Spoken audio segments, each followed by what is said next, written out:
ہم سبھی یہ کہتے ہیں کہ بڑا سنہرا دور تھا، لیکن کیا ہم میں سے کبھی کسی نے اس پہ غور کیا کہ وہ سنہرا دور کیوں تھا؟ جب حضرت عمر رضی اللہ تعالی عنہ نے حکومت ٹیک اوور کی ہے،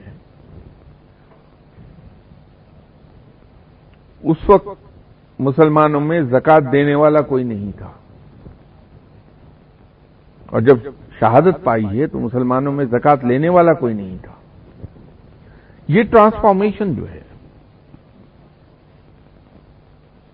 180 ڈگریز اپوزٹ گئی ہے ایک حالت، یہ کیسے ہو گئی اتنی بڑی ٹرانسفارمیشن اتنے تھوڑے عرصے میں؟ یہ کبھی ہم میں سے کسی نے نہیں سنا۔ تو اگر حضرت عمر رضی اللہ تعالی عنہ کے دور کو ہم ایگزامن کریں تو ایک حیران کن چیز سامنے آئے گی آپ کے، کہ حضرت عمر رضی اللہ تعالی عنہ اور دوسرے بعد میں آنے والے حکمران جتنے بھی تھے ہمارے آج تک کے، صرف ایک جگہ جا کے فرق پڑتا ہے کہ حضرت عمر رضی اللہ تعالی عنہ نے ایڈمنسٹریشن اور مینجمنٹ کا ایک بنیادی اصول پوری قوت کے ساتھ امپلیمنٹ کیا ہے، اس میں کہیں ہلکا سا جھول نہیں آنے دیا، کوئی ریلیکسیشن نہیں آئی اس اصول کی امپلیمنٹیشن میں۔ سمپل اصول کہ کسی کی غلطی shouldn't go unpunished۔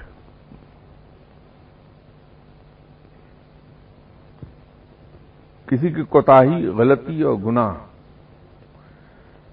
انپنشڈ نہیں رہے گا، اسے سزا دی ہے، اور بغیر یہ دیکھے کہ وہ بیٹا ہے یا کوئی رشتہ دار یا کوئی صحابی یا کوئی پرانا ساتھی۔ اس اصول میں یکساں ہاتھ رکھا ہے۔ اور دوسری طرف یہ ہے کہ اچھے کام کا ریوارڈ ضرور دیا ہے، خواہ وہ اچھا کام کسی دشمن ہی نے کیا ہے، اس کو ریوارڈ ضرور دیا ہے۔ ایک سمپل مینجمنٹ کا پرنسپل ہے جو ہم سب پڑھتے ہیں، ایڈمنسٹریشن اور مینجمنٹ پڑھتے وقت اس پرنسپل کو سبھی پڑھتے ہیں، لیکن ایکسرسائز نہیں کرتے ہیں۔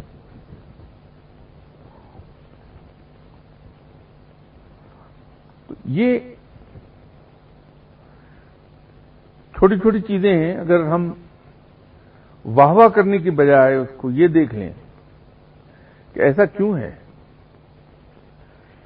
اور پھر اس پر نظر رکھیں کہ یہ مقصد اچیو ہو رہا ہے یا نہیں ہو رہا، جب ہم اس پہ عمل کر رہے ہیں تو پازیٹو ریزلٹ ضرور آ جائیں گے اس کے۔ جیسے میں نے نماز کا کہا کہ نماز ہم پابندی سے پڑھیں اور ان تمام پروٹوکولز کے مطابق پڑھیں جیسے اللہ تعالیٰ کا حکم ہے۔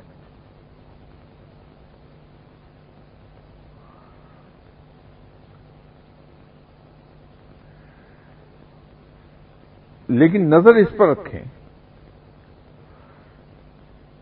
کہ یہ برائی سے روکتی ہے یا نہیں روکتی، ہمیں نیکی کی طرف لے جاتی ہے یا نہیں لے جاتی۔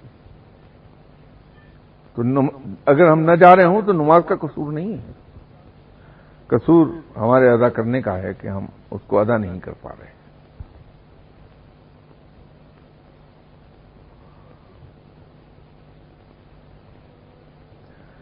تو جب بھی کوئی کام کرنے لگے تو اس وجہ پہ نظر ضرور رکھیے۔ اسی طرح یہ مت سمجھ لیجئے کہ فرض عبادات کرنے کے بعد ہم نے اللہ تعالیٰ کی اطاعت کر لی پوری طرح، ایسا نہیں ہے۔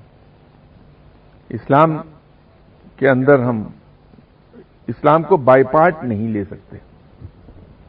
اب آج کل ایک نیا سلسلہ زیر بحث ہے گزشتہ 20 سال سے، بلکہ 25 سال سے، تو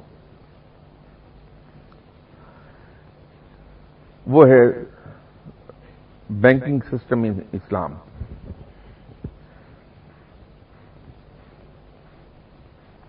کے اوپر مختلف قسم کے خیالات کا اظہار ہوتا رہتا. ایک اسکول آف تھاٹ یہ بھی ہے کہ اسلام کے اندر کوئی فائنینشیل سسٹم ہے ہی نہیں.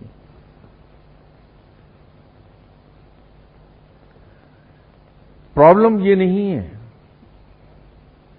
پرابلم صرف ایک جگہ آتی ہے، وہ یہ ہے کہ ہم پک اینڈ چوز کے عادی ہو گئے ہیں. مذہب کے اندر بھی وہ چیزیں ہم اپنا لینا چاہتے ہیں، سلیکٹو ہیں. وہاں جو ہمیں سوٹ کرتی ہیں ان کو تو فوراً اپنا لیتے ہیں، باقی کو ایک طرف کر دیتے ہیں، یا ہم اس کی حکمت کو ہی نہیں سمجھ پاتے. اسلام کے بارے میں ہمارا رویہ بالکل وہ ہے جیسے کچھ اندھوں کے ہاتھ ہی لگ گیا تھا، تو ہر اندھے نے اس کو اس طرح کا ڈسکرائب کیا تھا جس طرح کے اس کا حصہ اس کے ہاتھوں میں آیا تھا. کسی کے ہاتھ میں اگر ٹانگ آئی تو اس نے کہا کہ صاحب ہاتھی جو ہے گول اور اونچا ہوتا ہے. کسی کے ہاتھ میں اگر سونڈ آ گئی تو اس نے سونڈ کو ہی ڈسکرائب کر دیا، یہی ہاتھی. تو اسلام کے بارے میں بھی ہمارا ایٹیٹیوڈ ایگزیکٹلی وہی ہے. ہم اتنے ہی حصے کو اسلام سمجھ بیٹھے ہیں جتنے کو ہم سمجھتے ہیں. لیکن اسلام کو جب تک کہ آپ ان ٹوٹو نہیں سمجھیں گے، اس کو میں آسان لفظوں میں یوں ڈسکرائب کیا کرتا ہوں کہ اسلام کو برقعے کی طرح اپنے اوپر اوڑھ لینا پڑتا ہے، پھر یہ سمجھ میں آتا ہے کہ اسلام ہے کیا، کیونکہ اس کے تمام سسٹم ویل انٹیگریٹڈ ہیں اور انٹر ڈیپینڈنٹ ہیں. اسلام کے اندر اسی لیے پینل کوڈ سب سے آخر میں آیا تھا، اور لطیفہ یہ ہے کہ اسلام کا پینل کوڈ دنیا کا مختصر ترین پینل کوڈ ہے. اس سے مختصر سزائیں کسی پینل کوڈ میں ہے ہی نہیں. آپ گن لیجیے انگلیوں پر کتنی سزائیں ہیں. اس کی بنیاد انسان کے قلب کے بدلنے پر رکھی گئی ہے. اصل میں اسلام پہلے قلب کو تبدیل کرتا ہے، انسان کی تھنکنگ کو تبدیل کر دیتا ہے.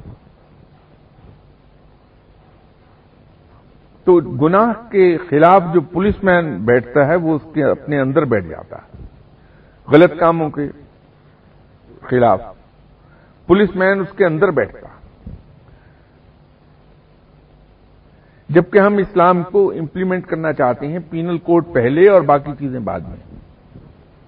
اب دنیا کا کوئی قانون مجھے ماں باپ کے ساتھ اچھا سلوک کرنے پر مجبور نہیں کر سکتا.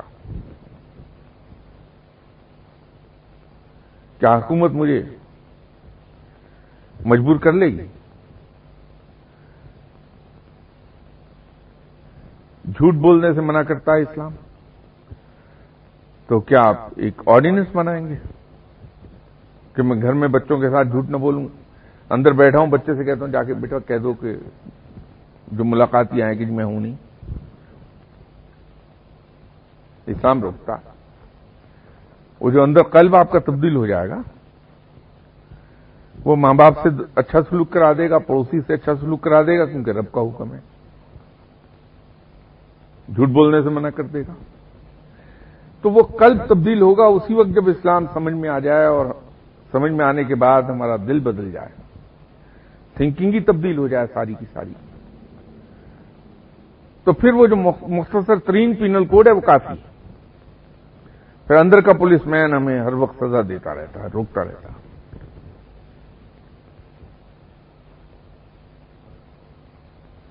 آپ بے شک ایک لفظ سیکھیے روز کا، ایک لفظ ہفتے بھر کا سیکھیے، پورے ایک ہفتے بھر میں، لیکن اس سیکھے ہوئے لفظ کو امپلیمنٹ کر لیجیے اپنے اوپر.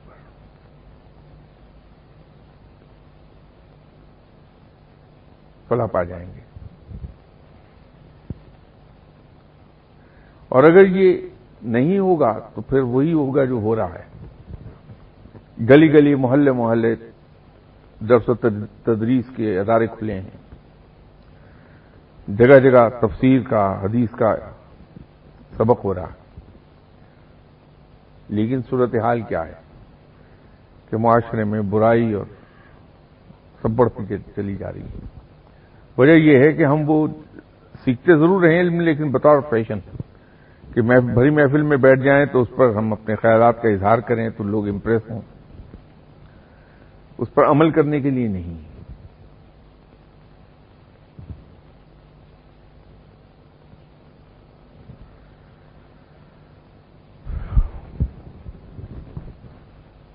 اس ضمن میں کوئی صاحب سوال کرنا چاہتے ہیں؟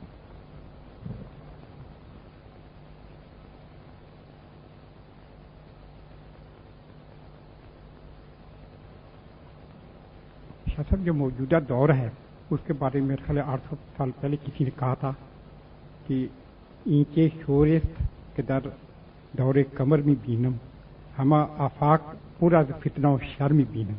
تو ان حالات میں جیسے موجودہ حالات چلے آ رہے ہیں، تو ان حالات میں آدمی کس طریقے سے اپنے مذہب پر قائم رہ سکتا ہے اور کیسے نیکی کی طرف جا سکتا ہے یا لوگوں کو ہدایت کر سکتا ہے؟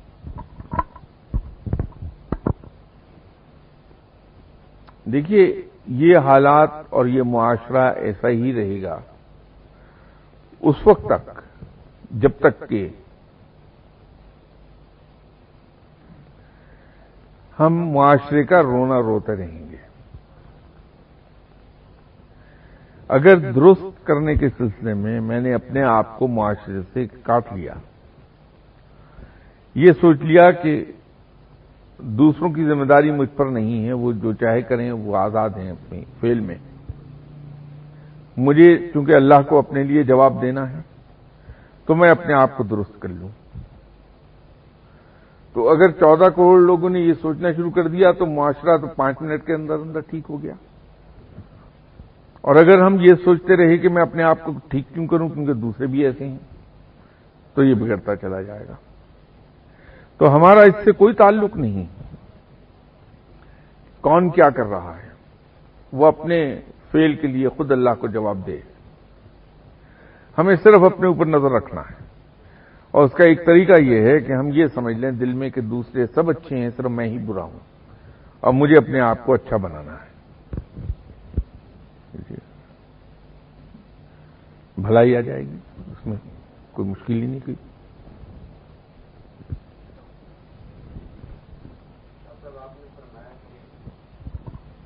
انسان جو ہے وہ نیک کام کرے، نیکی کرے، مگر دوسروں کو وہ برا نظر ہے، لوگ خیال کریں کہ وہ اچھا نہیں ہے، مگر جو نیکی کرے گا اس کو تو لوگ اچھا ہی سمجھیں گے کیونکہ اس نے تو کرنی بلائی ہے۔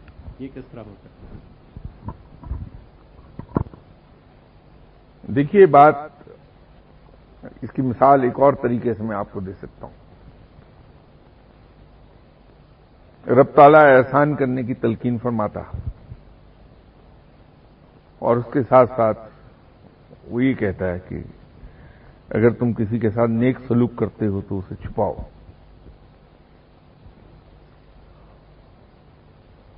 اور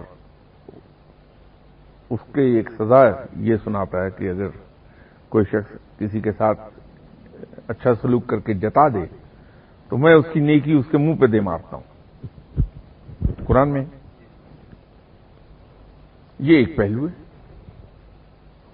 دوسرا پہلو یہ ہے کہ جس کے ساتھ نیکی کی جائے اس کو چاہیے کہ وہ اس کو پھیلائے، اور لوگوں کو بتائے کہ فلاں شخص نے میرے ساتھ نیک سلوک کیا۔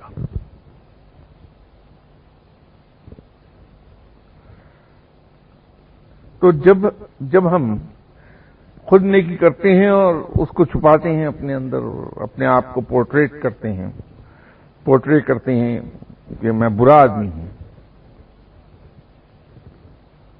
تو رب اس نیکی کی خوشبو چاروں طرف پھیلاتا،